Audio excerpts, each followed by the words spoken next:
All right. I think we're live. Are we live, Yeah. Josh? I think we are. That's probably the coolest sounding intro I think I've ever seen. That was amazing. Yeah. All right. Well, welcome everyone to YEGNI, not YAGNI, YEGNI. You are going to need it in Scala 3. And I'm James Ward, developer advocate at Google Cloud. And hi, Josh. And I'm Josh Suereth. And in case you don't know, YEGNI is a play on YAGNI, which was popular back in the day, of you ain't gonna need it, about how you shouldn't add things ahead of time. Yeah. Yeah. Sometimes when I write software, I feel like the person driving the car in this slide, just around in circles, thinking, "Oh, I'm not going to need it. I'm not going to need it," and then, yeah, and then you just keep going in circles. So, so we're going to talk about YEGNI today.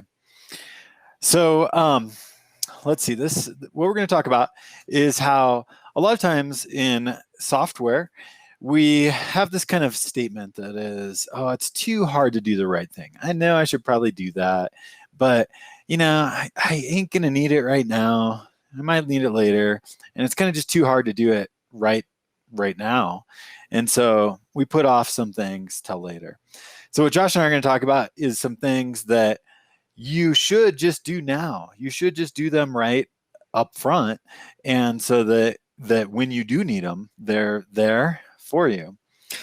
One thing I want to call out here is I think one of the things I've learned over software development in my career is how much technical debt to take on is what distinguishes like a young engineer from an older engineer.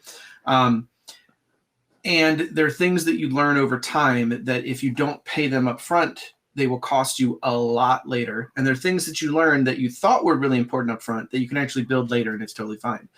Here's an example of one of my early YAGNI services where I try to add things in later. If you take a look at this, basically we started with a ship, and then we decided that we needed a castle, and man, it got exciting.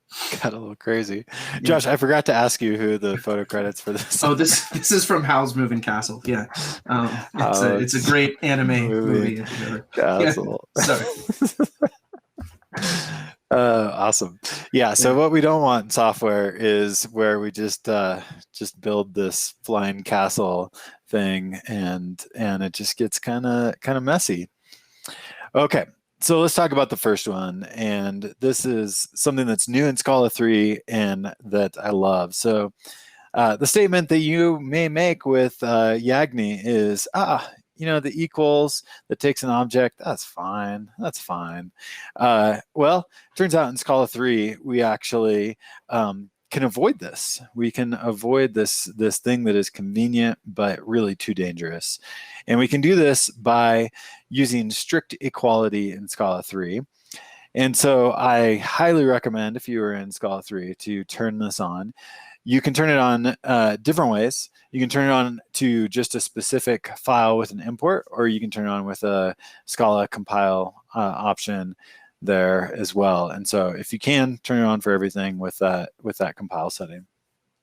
So the way that this works is that underneath the covers, it uses a can equal type class to give you a compile error if you're trying to compare things that maybe should not be compared.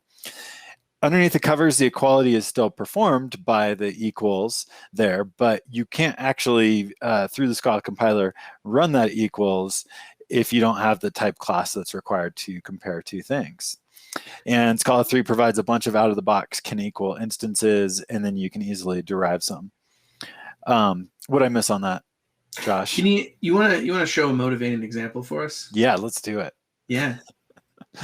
Okay, so I have an example here, which is, first let's take a look at our case classes. I've got a something, which takes a string, and then I've got another thing that takes a something. And let's go take a look at how we would maybe get ourselves into a bug around this. So I've got my list of some things, and then I create another thing that has one of those some things in it, and we could just pull it, we could have pulled it out, but whatever, the equals knows that those two things should be equal. And we're going to print our original list, and then we're going to do a filter on our list, and we're going to do our filter function is going to check to see if the thing that we're comparing against is another thing. Okay, so equals equals lets us do this, and let's go run this thing and see what happens here. So this is called these things, and the whoops one will run first.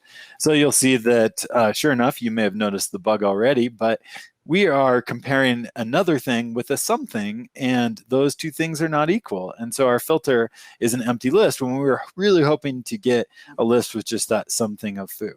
No compile time feedback that we were comparing the wrong thing. Of course, we could come in and fix this by going into our another thing and getting the something and comparing that.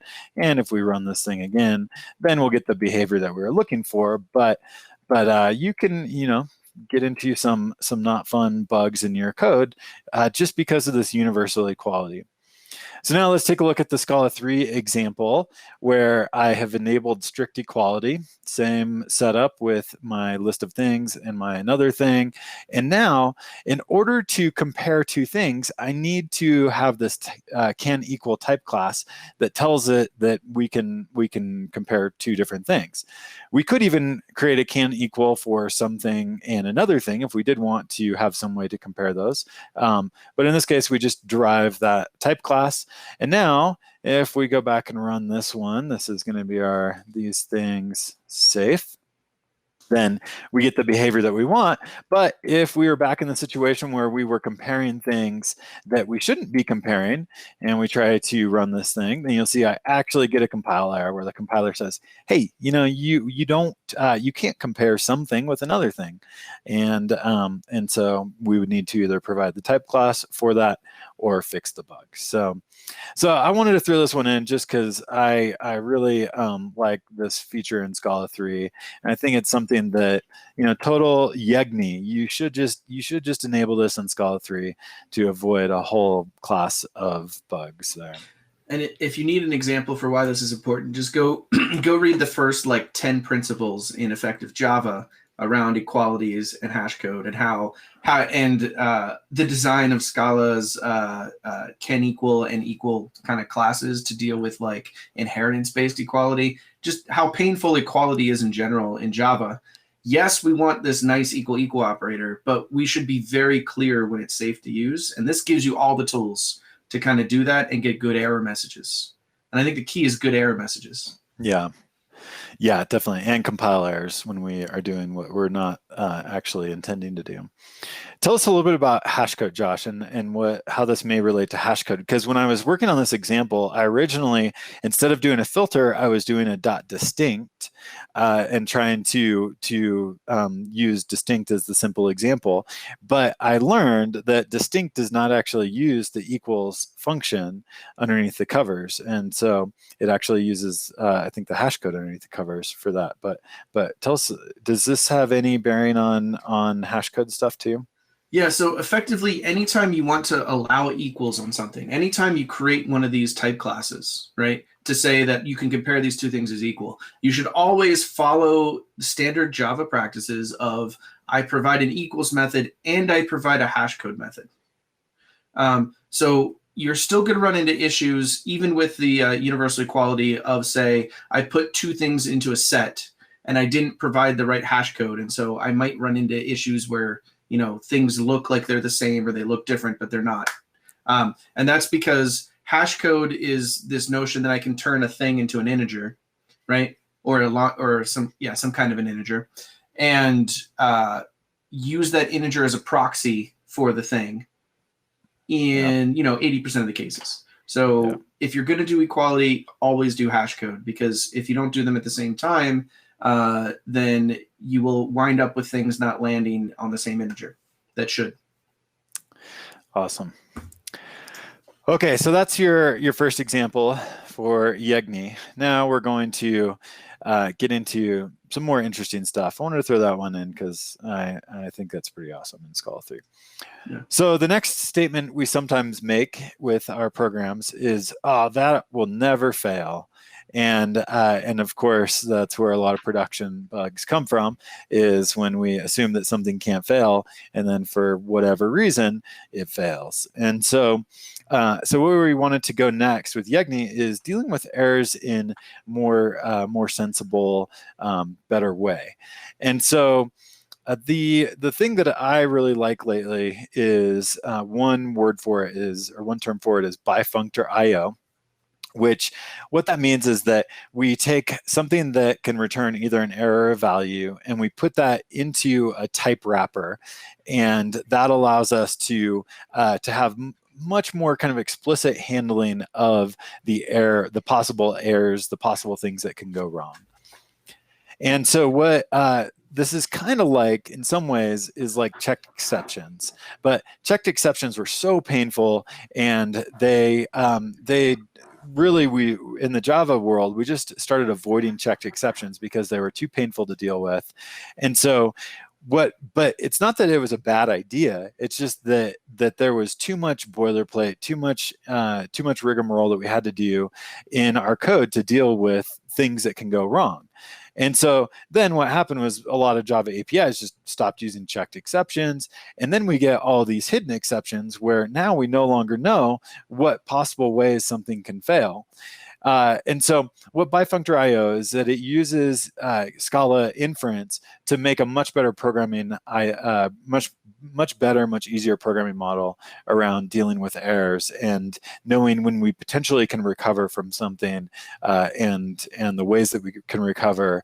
And in Scala 3 with ADTs, it gets even better because now our error types can actually be union error types, or it can be what's the other one? Intersection types as well. And so then we can use pattern matching on those, exhaustive pattern matching. So super cool with Scala 3 how easy it is now to put our error type into a type parameter and then be able to like not avoid it and recover well from those things. So that's kind of the first part of this, is using BifunctorIO. The next part of this is using effects and effect systems, and we're going to dive into some examples, see what that looks like. But the taking BifunctorIO and using it with an effect system allows us to easily, gloriously do recovery, do testing, do isolated testing, much better like unit testing support.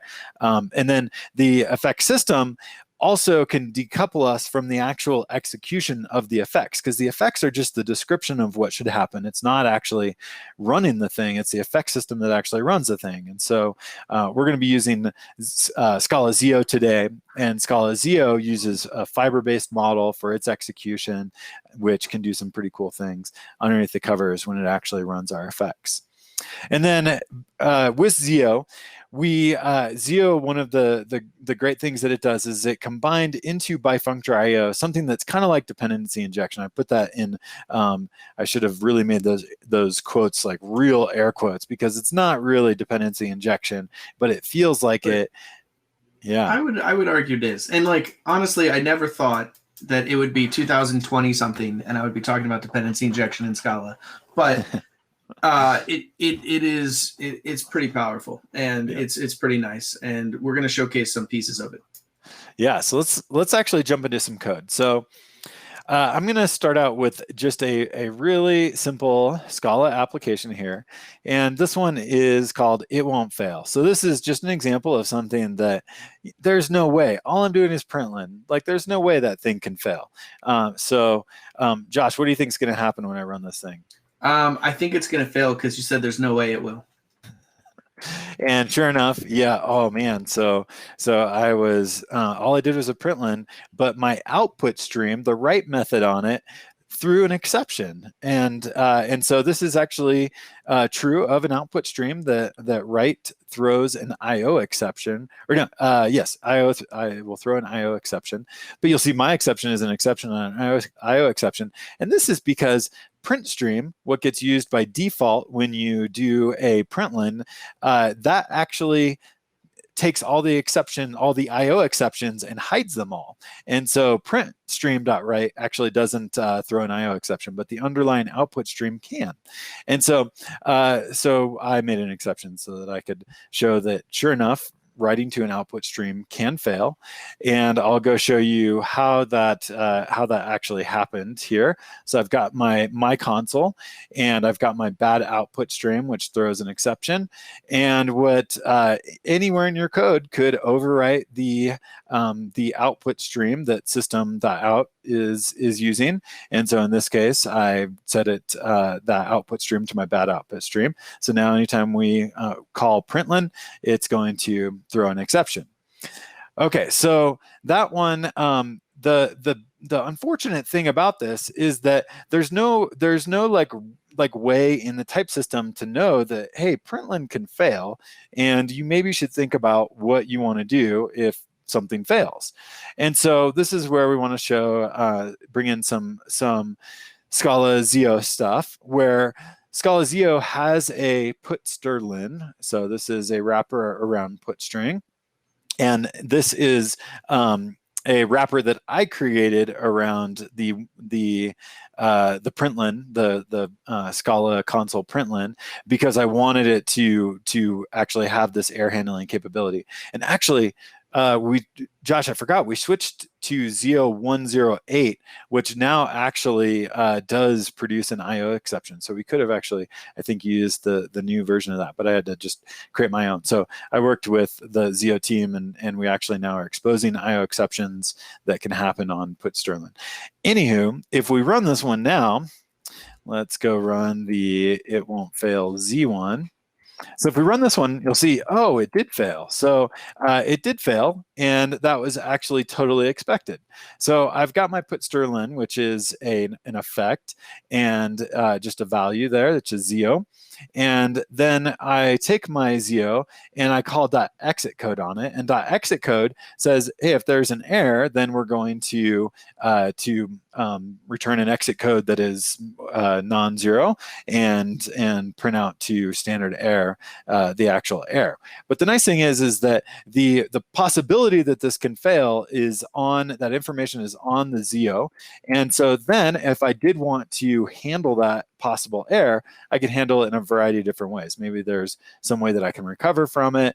And so now if we go in and rerun this thing, then sure enough, it succeeds and doesn't print anything because we didn't have a console to print to. Our console was throwing error. So I guess I could have tried to print to the error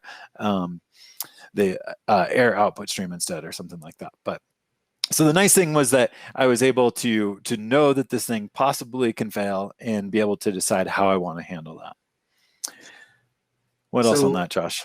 Yeah, the thing that we'll get into a little bit later is this actually gives you a lot more composability with handling errors and how and when, and we'll get into more reasons why this is valuable later. Because you could ask like, oh, I could just throw a try catch around it and that's the same, but not quite. Yeah, exactly, not quite, and we'll get into some of that. Okay, so let's go take a look at a more full example here, which is our ZIO basic client, and this is using an HTTP client.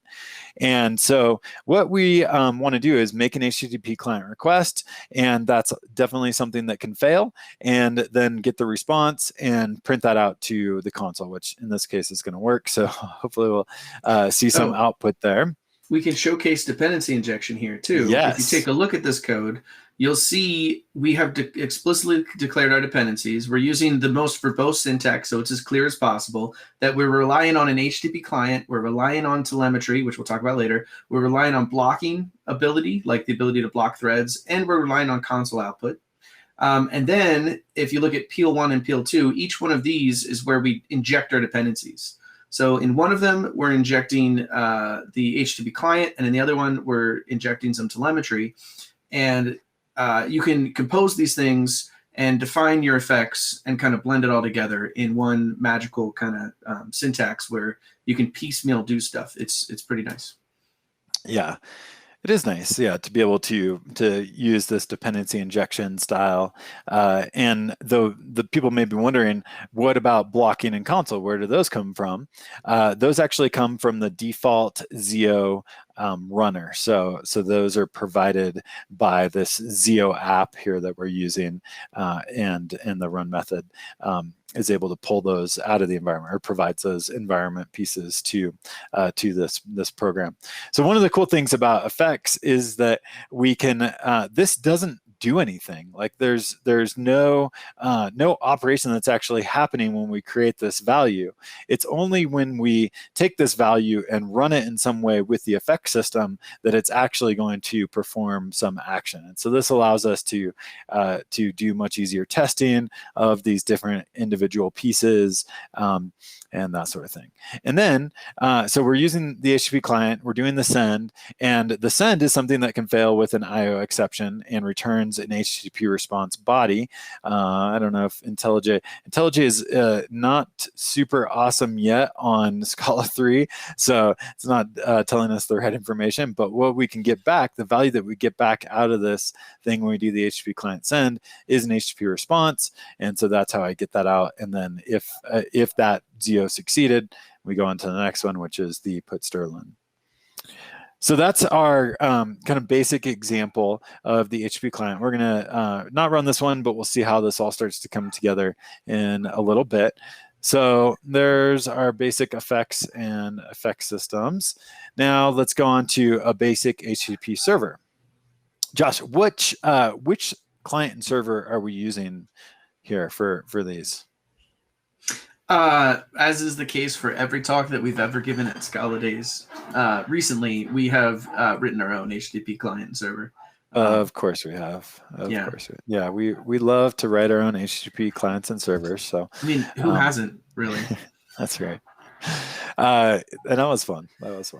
Yeah. Okay, so we now have a server, and for a server, we need a handler. So a handler is a Zio, and the environment, we don't need anything. So we just put in any, and then the error type of our handler is nothing, and we get an HTTP response back.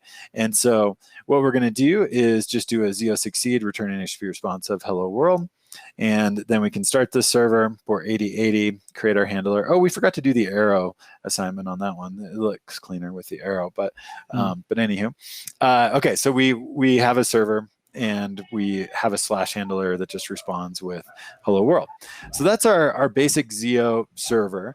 And we're going to, with these two building blocks, going to create some more magical effect stuff in a few minutes. And we kind of glossed over the telemetry stuff, which we're going to go into a lot more detail on also in a couple minutes. Okay, so that's our quick little rundown of, all right, let's use the type system to express the dependencies that we need, the errors that can be returned, and the values that can be returned. And that's the whole point of Zio with the 3 different type parameters there.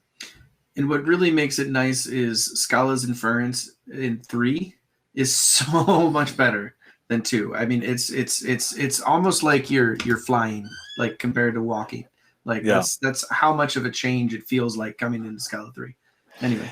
Yeah, well, an example of this was I was working with, right when I started working with Scala 3 and Zio, I was combining chaining 2 Zios together. So like the 4 comprehension, I think it was in the client. Yeah, so a chain like this. And normally these had 2 Zios that returned 2 different types of errors. They were unrelated, so they didn't have a common object, a common parent. And so I was totally shocked when Scala 3, the error type that it gave me on that error type parameter was the union of those 2 different errors. So instead of going all the way up to object, is I think what usually happens in Scala 2, right? That's the most common parent of the 2 unrelated errors. It instead just took those things and ANDed them together. So that was pretty amazing and made for a really nice experience there. So that was cool. Okay, so BifunctorIO with effects give us a really great foundation, but that's so one of the things we want to say, and you'll see more value of in a little bit, is that effects really have now become this thing where you may as well just do it up front because it's become easy enough. And so that's our YEGNI is use effect system. There's a couple different options out there in Scala, but there's so much great stuff with them that it's worth just doing now instead of waiting. And failure handling, error handling is one of the big reasons for that. Concurrency is another big one as well. The concurrency gets a lot easier when you're doing effects and stuff too. So, okay, so the next one, which is, hey, you know, the JVM is fast enough, so maybe I don't need to do some things to make things fast enough out of the box. But it turns out that that a lot of our operational stuff is moving to a serverless or auto-scaling model where we need to be able to spin up new instances super fast. And this is true with serverless platforms like we're at Google, so Google Cloud Run is the one that we're using today.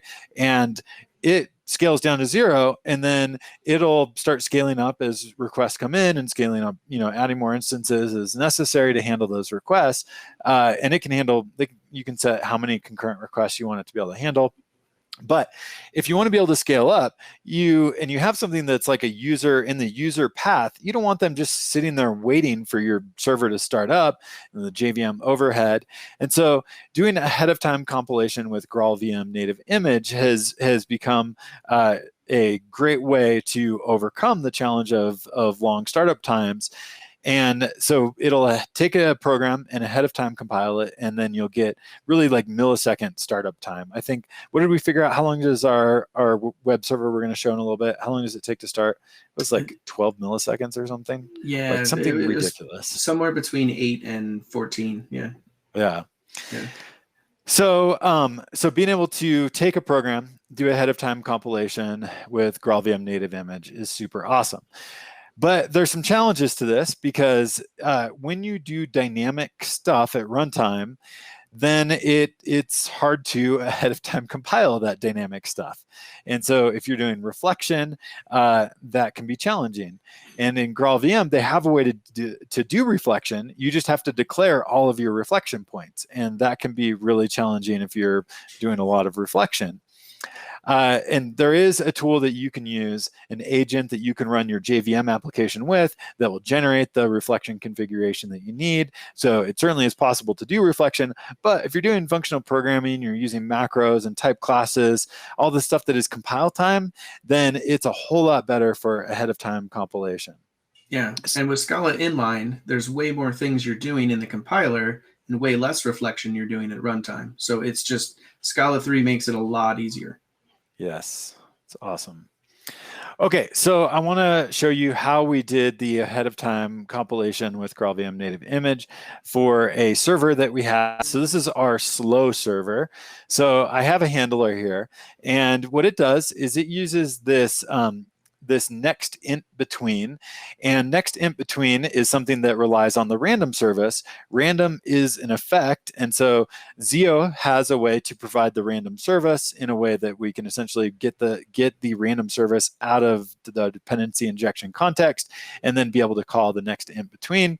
And so we're getting an int between 100 and 5,000, and then we're sleeping for that long because, you know, every good web service should sleep for a little while. You know, they get worn out. You got to give them a break. And then we return our HTTP response. Okay, so then we start up our server, we get the port, we have a default, and then we set up our handlers. We have a handler for slash and for slash slow. And then we start up our server just like you saw before with those handlers. So that's our slow service, and we'll see that actually running in just a sec. But I want to show you how we do the GraalVM part of this. So there is a great plugin for SBT, which I'm sure many of you use, the SBT Native Packager plugin created, I think you originally created it, right, Josh? Is that? way back, sure. Way back. But they've gone well beyond me, yeah. And they have GraalVM support now. And so we set some configuration here in GraalVM, in the SBT for GraalVM. So we're going to tell it a few things. One is that we're going to do a statically compiled executable. We're going to install the exit handlers, enable HTTP and HTTPS. For static stuff, we need a standard library. So we're using Mussel as the standard library that we're going to bind against. And then there's some other configuration in here, which I think most of it, this remove saturated type flows. No idea what that does, but it's awesome. Josh, you probably understand better what that does than I do. But GraalVM Native Image is just pure magic to me that it can do all this. Okay, so we've got our GraalVM configuration, and then I have a Docker file which will go through and do all the stuff that's needed to create the native image. I'm not actually going to run this because it takes ahead of time compilation takes a little bit of time. So this is really just something that I do in my CI environment. When I'm doing local development, I'm running on the JVM, and then in my CI is when I actually will do this step to create the container image and with the native executable inside. Okay, so I'm using GraalVM CE Java 11. I have to install the native image tool into it, and then I need to compile my Mussel stuff so that GraalVM can bind against that. So this is all just like setting up Mussel so that it can be used to create that static image. And then I also want to pull down a tool called UPX. UPX is this really awesome tool that compresses binaries. And so I pull that down. And then I use SBT and I call my GraalVM native image package bin, which is going to run GraalVM native image. First, it's going to compile my application into jar files, and then it's going to run native image on those jar files. So that's all good. And then it's going to run UPX with -7 was that level 7 compression, whatever that is. And so it's going to then compress my YEGNI executable. So then here's the cool part, is that my final Docker container image that I'm going to run is going to be from scratch. So the only thing in that container image is going to be my compressed executable. And I can go show you this thing. So I've already deployed this through my CI system. If we go into the container registry and we go to my YEGNI slow and my latest version here, then we'll see that my container image, the whole thing, everything that's needed is 15 megs. So a nice small container image. And I've then through my CI system deployed that container image up on Cloud Run. So here's my YEGNI slow service. And we can go try this thing out. Let's run it. So there was probably a few milliseconds of just pulling that container, starting it up, but then it slept for 3,492 milliseconds and returned that result. If we run this again, oh, that one returned super fast in 456 milliseconds. So there's my service now running up here on Cloud Run from that Docker container that was created with that GraalVM native image. So back to the YEGNI. Doing ahead of time compilation for your native executables is awesome with Scala 3 and works great for server applications, CLIs, that kind of stuff. So I think it's one of those things now where it's like, all right, it's easy enough and works well enough. Just plan for using GraalVM native image if you're building something that could use lower memory usage, faster startup time, that kind of thing. What else on that, Josh? Anything? No, I think that was pretty robust there. Yeah. All right. So then over to you, Josh. We'll switch over the screen to you and you'll talk to us about observability.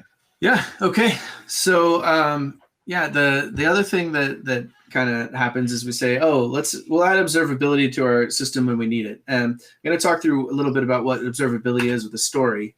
And the story, this is me. All right, I'm the one with the suit, which all of you know is a lie, but I'm the one with the suit demoing something to my vice president, and we're in there, we're giving a demo, and we decide to demo on their hardware, and for some reason, when we demo our new feature that we spent months building, and we're like super excited, for some reason on their hardware, it is.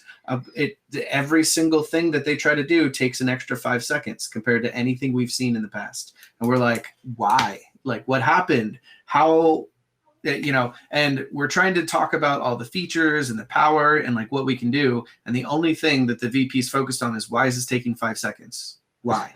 Like, please answer the 5-second question. And we couldn't. We had no idea. So it took a few I'm going to months guess that you had a YAGNI approach to observability. We You ain't going to need it, and so well, we'll do it later. so to be fair, you know, there's a bunch of stuff that comes built in. So there's a bunch of stuff that comes built into Google Cloud. There's a bunch of stuff that came built in internally to Google. But from a YAGNI standpoint, we're like, oh, that's probably good enough for us. But we didn't actually ask the question of, like, you know, when we look at our system, how are we going to evaluate these things? Can we answer questions? Like, can we answer? We had monitoring, but can we answer why, like, particular requests are slow? Can we answer why, you know, this particular feature is slow? We couldn't actually answer questions. And that's what observability is all about. It's when you are running a system and you're running a complicated system, so a modern day system, like you're using Kubernetes and you have thousands of pods, or you are using just any kind of cloud architecture where you have multiple systems talking together. And I want to say, hey, how comes, you know, people in Europe see slower, you know, data than people in North America? Can I answer that question or not? Right? Am I able to? That's what observability is. And, you know, like I was saying, you get stuff out of the box. Here's the cloud example for YEGNI. This was an earlier screenshot of our latency graphs. So I can get a nice graph of, you know, latency on a particular service. And I can say, hey, look, one of those is at 8 seconds. That's pretty slow. I bet that's the slow service, right? It's got to be. It's got to be the slow service. But, you know, why is it slow and what can I do? And so one of the things we can do is we can add in what's known as distributed tracing into our application, where we can start to see contextually for a particular request, we can follow it all the way through the system. So here's an example where we call our hedge method, and let me get you a live trace, but I'll step through this real quickly. We can see the hedge method kind of walks through a load balancer, and then it walks through the app server, then it hits our program. Then we call into the slow method, which hits an app server, and then it hits the actual program itself. And then this was the hedged bet, but which we'll talk about in a second, why this exists and why it runs past the actual thing. But we can see from a user standpoint, when they called this method, it took them 4.7 seconds, right? And of that time, this is the amount of startup time we paid right here. And then the cost of this particular slow method is taking 3.8 seconds. So if we find a way to take that 3.8 seconds and turn it into 1 second, our users are going to have a significant performance benefit, right? And we can kind of look for bottlenecks and understand things across the system. There's also a way that we can flow into logs and that sort of thing. And if you want to see how we did this, inside of our Zio web app, this is the underlying app where we call hedge or retry or whatever. Ignore these for now. We have routes that we run through, and that goes through a service, right? And that service is an HTTP handler. If we look at our implementation of an HTTP server, because we always have one every time we give a talk. I'm so glad we created our own HTTP handler. What works is we're taking the HTTP Zio handler and turning it into an underlying JVM HTTP handler. And when we do that, because we have an effect system, right? The user's giving us an effect, which is not computed yet, but it is the entirety of what we will do. And we're able to say, hey, let's make a new effect that what it does is it's going to pull the telemetry context out of the current HTTP request for that distributed trace.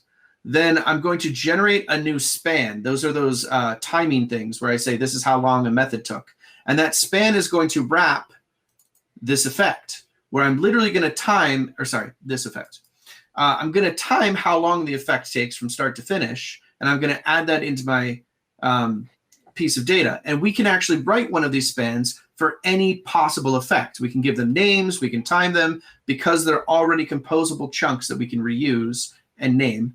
And then the last thing we do here is we actually provide our telemetry context into the handler and run this thing against the current. This is kind of an artifact of how our HTTP server is, that we are running it directly. But anyway, Point being, we were able to just wrap this span right in line. And the same thing, when we have HTTP clients that are sent, we do the same thing of anytime we send a URL, a request to another client, the first thing we do is build up a request. Then we inject our current distributed tracing, and then we send the request. And if you look at any of our web apps, so if you look at the Zio web app, right, and you look at how we're using HTTP client, you don't notice tracings in there. It's dependency injected. It's hidden behind the HTTP service. Great, right? And it's built in for everything. Same as if we look at, we have a flaky service, which I'm going to talk about in a little bit. The flaky service here, we have a handler that basically just grabs a random Boolean value and will fail or succeed. And we're going to use this to do some observability work to try to understand why a particular HTTP path is slow. So when this one serves, it basically serves on the flaky path and will either be success or failure. Okay, so if we come back to, let's look at live traces. Here's an example. Here's an example service path where we actually run. We run our thing against flaky, and we can see that both flaky and slow Flaky run. was super fast, but both flaky and slow ran. Because this is like an example of a service where maybe you can get to a cache, but maybe for some reason your cache is really slow, and you want to like just also potentially go right back to the database. And if the database is faster, awesome. Yeah, yeah. Okay, so one of the other things I want to show quick is let's do. We already did the copy thing. Let's generate a few traces, just for fun. So we set the sampling to like 50% or something like that. So like 50% of our requests actually get sampled, but not all of them. Yeah, I should mention when you do distributed tracing, if tracing 100% of everything can be rather expensive. And one of the goals with telemetry is I want to be able to see into my system, but also if it's a choice between having users get data or seeing into my system, I'm always going to choose the user and not myself. And so there's a offline batching process for these things where this stuff exists and it gets sent, and in event of failure that gets dropped. So for us, for the purpose of cloud build, we actually have to wait a little bit and run a few queries to make sure that that batching happens and gets ejected. So if we change this trace list, did I close this? Yeah, I think I closed the trace graph. All right, so we're going to reload for our most recent traces, and we can see just now we hit the root trace, we hit flaky, and we hit slow. If we look at a particular trace, we can see we hit the root trace, which this is our component, the YEGNI web app, and this is running OpenTelemetry, which I'll talk about in a second. And our web app hit slow and it hit flaky. Flaky failed, slow did not. So we return a failure from that particular request. Oh, we retry. I think we retry on that one. So we retry flaky again. So the second request to flaky succeeds. And then it succeeds, and then we return. Right, wonderful. And that still beat the slow service. Yeah.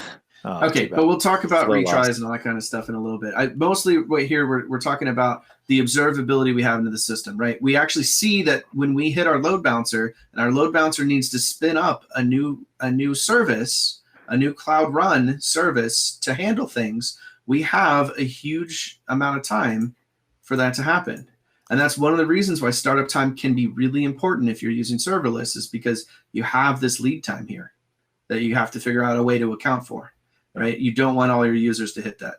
If you look here in slow, it's a lot better. We didn't have a warm instance when you made that request, so that's why that one took long. But it didn't take that long because we were using GraalVM Native Image, so it took like a total of like a second or something versus, it could have taken a lot longer if we were just running on the JVM.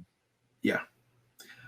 Okay, so with that, is this the presentation? Yeah. So we're using OpenTelemetry in this, and I just want to talk a little bit about OpenTelemetry being it's a mechanism for you to get your observability signals out. Why we're recommending this one is so it's kind of a bit new in CNCF, but it lets you send your signals wherever the heck you want. We showed it on Google Cloud. You can send it anywhere. Like there's adapters for almost anything.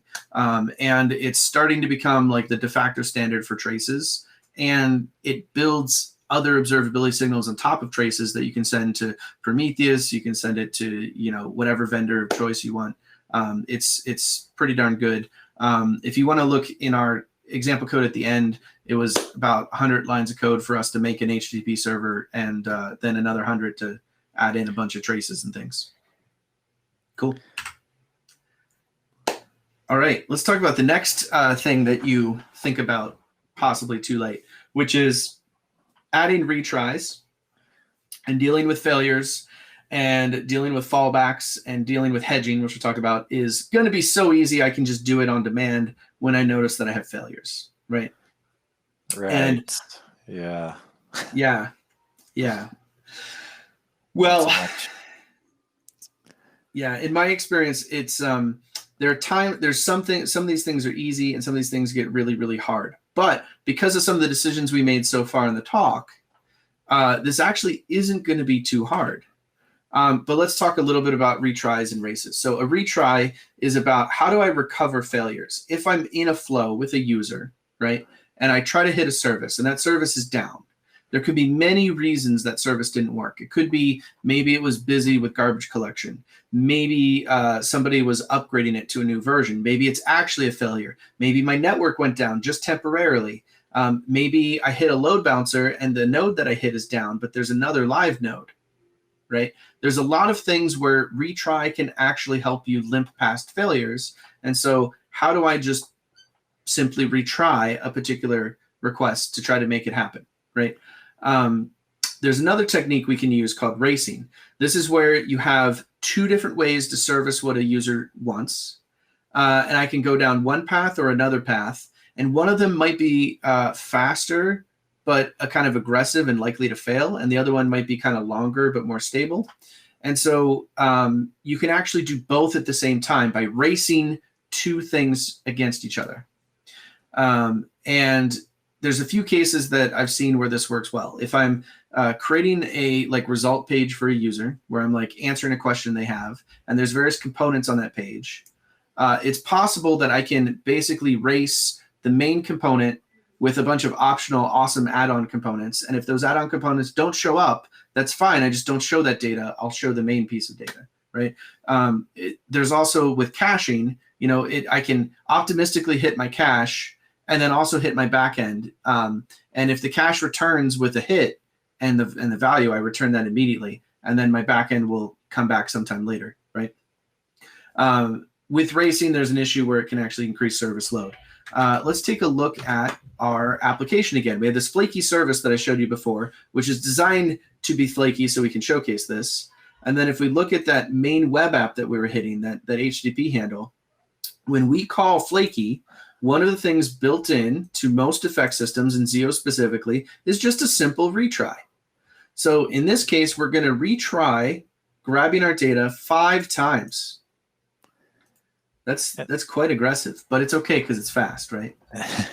And that's just one type of schedule that we could have. We could do a schedule that does exponential back off, whatever, all sorts of different options. There's all sorts of different ways you can do it. What's interesting here, though, is I can do retry at a effect level. So if I want to retry hitting one service, I can do it there. Or I can actually retry an entire flow of data. I can retry talking to my local file system. I can retry printlning in case println fails, right? All of those things can be retried because I've lifted things up into this effect extraction, which is pretty cool. Similarly with racing, we're using this disconnect command. This is a Zio specific one. Again, there'll be similar things in other effect systems. Disconnect, what it does is it detaches you from running on your current thread and allows you to run in parallel. And then we race these two effects together. And we pick which one's going to succeed. Part of disconnect, which is what we have built with our HTTP client. We built it and we can't cancel it. It's not cancelable. And so when typically the race in Zio will cancel the loser. So as soon as the winner wins, then it'll cancel the loser. And so Zio with the disconnect allows us to disconnect from that cancellation since we are not cancelable. Yeah, and we should have made this thing cancelable, but that's the downside to writing your own HTTP client, which we don't recommend doing. You just run out of time. But if you have fun, then write your own HTTP client. Yeah. Okay. All right. So again, we can see that that's what retry looks like. And if we were to, let me see if I can do this relatively quickly. If we were to come here and hit retry, this is hitting our flaky service. I'm going to hit it a bunch of times because we don't know when it's going to succeed or fail because it's a random Boolean. So it's possible that we get like 6 failures in a row and then that failure propagates. But I know. I'm hoping that we actually manage to catch a good trace here. Okay, so let's do an auto reload here. Give me my traces. Oh, they might not have updated yet. Okay. Here's the first flaky. That was 8 minutes ago, but. Oh, that was 8 minutes. Was that you or was that me? I don't know. It hasn't gotten any traces yet. Okay. Well, we can look later, I guess. Okay. So that's the problem. Oh, you know what? You're on page 2 of data. Hit that pager. Oh, that would be why. Here we go. Now. Okay. Here's retry. So if we take a look at retry, which you can see it hit flaky a bajillion times. You can see we hit retry, which hit our thing, which hit flaky and succeeded immediately. Oh man. Yeah, no failure. Okay. We didn't get lucky. We did not get lucky with the first one we found. We can try the second one, and then if this one doesn't show it, then we're going to give up. There we go. That's a retry. Wait, is it? No. Is this the app server? Yeah, that's the app server, and then this is how long flaky took. Look at how fast flaky is when it's warm. Yeah, super fast. All right. Anyway. Okay, so I failed to find one where it fails twice. I'm sorry, but I promise you that it does exist, and I think I had a screenshot of it. Yeah. Okay, so right back to here. There's another thing that we can do called RequestHedging. So this is something that is done at Google. There's a paper about it. Basically, what you do is you send your first request, and you actually measure how long your requests are taking. And if that first request takes longer than the average, right, you basically set a timeout. And after that timeout of the average amount of time a request takes, you send a second request, okay? And then you race these two against each other, and you take whichever one comes first. So what's cool about this is if you have a latency graph that looks like this, and again, this is super exaggerated, but I've seen things like this in production where you have two humps. One of the humps is your main latency. The other hump is like your garbage collection or some kind of secondary effect, right? What you can do with RequestHedging is you can turn where you actually have a bad long tail where there's a bunch of users that experience bad quality results. You can give them a more stable graph where you kind of curb your long tail a little bit with this RequestHedging, because what happens is that second request you send is likely to fall within the bounds of this first request here, and so you can cut off your tail. That sounds terrible when I say that out loud. Yeah. But that's what RequestHedging is. Inside of Zio, we have a quick implementation of hedging. This is a simple one where we just call hedge on slow. And then I did do a bit of a cheaty implementation. The way hedging works here is you give us the duration to wait, which you think is the average duration of one of your requests. We create a delayed effect, which is the same as the normal effect. We sleep for a particular duration. And then we return the result of that, and we race your effect against the delayed effect. That's all. And that's that. A difference between this and like what I would put in production would be after every effect, you record how long it takes, and you update the delay based on the average duration you're seeing in practice. Now, when you run in Cloud Run, because you're not running, in memory very long, you need to find a way either to store that average duration somewhere externally, or you just do best effort here of like, okay, what's going to be a good amount of time for this particular effect, and you kind of update it manually. One of the two. Cool. I can try to showcase it, but again, I'm not hitting the magic button here so far. when I do this. You So gotta let's get lucky do getting your traces, all your traces through. yeah. Let's do some hedging here. Okay, hello slow took 130 or sorry, yeah, 1,000 1 second. There's one that was quicker. I want to see one that comes back slowly. Yeah, you see that one, how long that took, but it says it was 358 milliseconds. That's because the request hedge waited 1 second, and then the hedged came back faster than the original request. So if we're lucky, we'll see this in trace. I don't think we're going to be lucky, but I'm going to try one time. All right, let's go back here. Let's look for hedge. It was the last one I ran, so hopefully this is going to be it.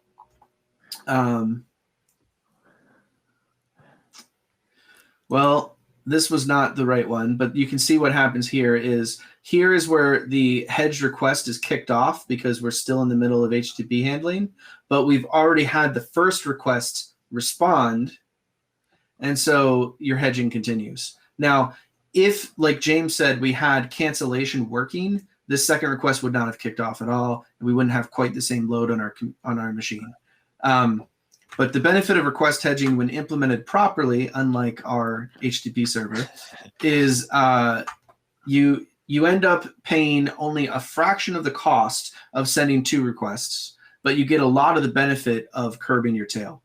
So it's a pretty good balance. And you can select how long you want to wait within that latency window before you send the hedge request. So it's just a really powerful thing to do, and we highly recommend you kind of build that into your clients ahead of time, because it's really hard to do it, holistically later. Nice. Okay, so all that code is up on my GitHub, James Ward, and then YEGNI. So go check it out and play with it and let us know what you think. And I think we have some time for questions.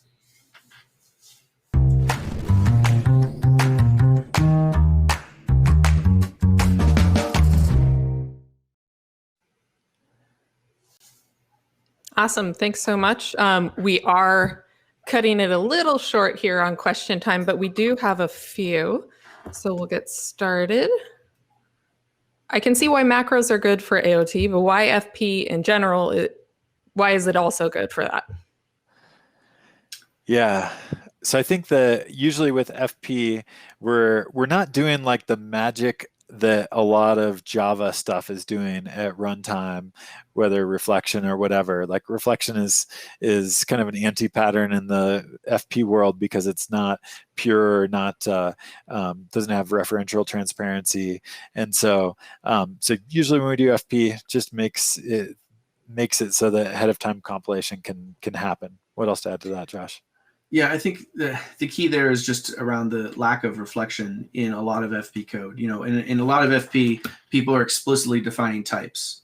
And so, especially with FP and Scala, where these types are inferred way, way, way better, it's less and less and less of a cost on you to adopt those things. And then you actually end up with less and less and less kind of those reflective instances. It's possible that you find a good OO library that's not using reflection. We got this working with using some Java dependencies. It's just, it's so common that things rely so heavily on reflection that especially to simplify some OO things, that's why we think FP kind of helps here. But it's not necessarily inherent. It's just, that's like a community difference kind of a thing. It's like what they reach for. Yeah. Great. Okay, so next question is, have you experimented with the CATS library at all for rule-based code in Scala 3? Ooh. Rule-based code. I'm not familiar with that. So yeah, CATS effect. I did some experimentation with CATS effect, and yes, I think so. From the standpoint of like, should I pick? If you're looking for the kinds of things we're demonstrating with Zio, and you want to say, what should I pick between CATS and Zio? I think it's they're both good. Yeah. They both solve the problem. They both have awesome things in them. So at this point in time, it's more which one has more of the integrations you need and which ones you want. That would be my opinion there. Yeah. And the HTTP ecosystem around cats is definitely more mature. I use HTTP4S in a production application with cats, and I use GraalVM Native Image. I just blogged about this on the Google Cloud blog, but it's the javadocs.dev site is backed by cats and HTTP4S, and it was great. I think the one criticism I have of cats versus Zio is that cats tends to use a lot of implicits, and I kind of can get lost in those. And so, whereas Zio, not so many implicits. Maybe, I don't know if I've really seen any implicits usage in Zio. Yeah, I think one thing to call out is, for some reason, the way Zio was designing things in Scala 2, it blends itself better for Scala 3 a little bit with some of the refinements that happen. I think as you see cats roll in with more Scala 3 focused code and more refinements there, that gap will close a little bit. All right, awesome. I think we have time for one more. Racings with cancelable effects look great. In what cases do you recommend doing request hedging instead?